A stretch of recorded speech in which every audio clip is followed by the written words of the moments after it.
might want to stay on the boat, this part of the ocean doesn't belong to you. It belongs to this beast, the Atlantic Goliath Grouper. And if you wander too close to these shadows, you may not come back out. So, what would happen if this giant devoured you? What part of you would the fish eat first? Could you outswim this predator? Or would you have to escape out its other end? Yeah, that end. This is What If, and here's what would happen if you were swallowed by a grouper. Reaching weights of up to 360 kilograms and lengths of almost 2.5 meters, the Atlantic Goliath grouper fish stalks its prey from the depths of the Atlantic Ocean. This massive fish can take down small sharks and even an occasional human. Their lack of fear has allowed humans to get close to them and hunt them to dangerously low levels.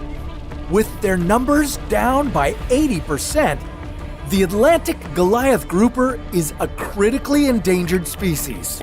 Plus, its slow speed makes it an easy target. So, how could a fish this slow catch you? An opportunistic predator, the Goliath grouper can spend hours in dark holes waiting for the right moment to eat everything in its path. This type of grouper lures large fish and invertebrates by just opening its mouth. And if you linger for too long in one area, this predator could eat you alive. Its mouth opening is so huge that the negative pressure it exerts sucks everything in its vicinity inside the grouper's mouth. But what would this rapid change in pressure do to your body? The inside of your body builds up nitrogen gas when you swim deep underwater.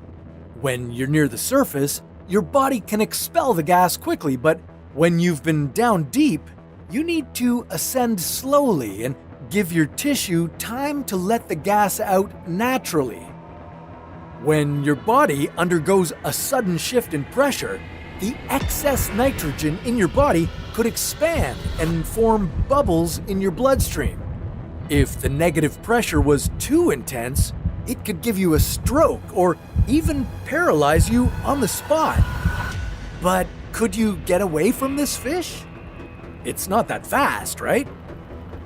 Well, you might be able to outswim this Goliath, but you would also have to survive its tremendous sonic blast. This beast might contract the muscles around its swim bladder and release a shockwave that would stun you, so you'd need to keep moving. But if this monster came at you full speed, it would have its mouth open, sucking in the water and everything around it. And while this grouper could have up to 5 rows of pointed teeth, they aren't for chewing. They're for keeping you inside and moving you further into its hungry mouth. Unless you have an oxygen tank, you will drown inside this cavity. Water would fill your lungs, and with your air cut off, you would experience severe brain damage. But if you had some way to breathe in here, this horrific journey wouldn't end in the Goliath's mouth.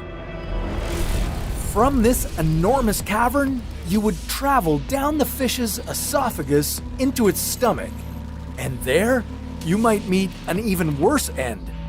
Like being stuck in a washing machine, the fish's stomach would churn and grind you while coating you with its digestive enzymes.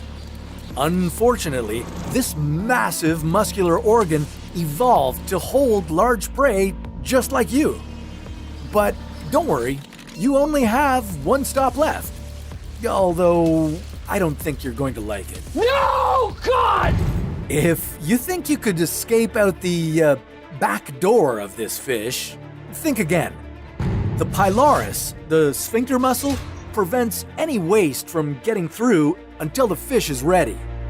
Yeah, you would have to wait until the fish expels its waste before you could think about swimming away. If your body somehow survived this attack, your mind would be disoriented and scared. You would need to control your breathing and watch the direction of your exhalation bubbles. Follow them up to the surface and remember, go slowly. After everything you've been through, the last thing you need is the bends. An encounter with an Atlantic Goliath grouper could leave you stunned, drowned, or even dead. And even if you escaped, you would be alone in the cold, dark water. And you'd be even more vulnerable. Geez, what if you were swallowed by a whale? Well, take a breath, 'cause that's a story for another What If.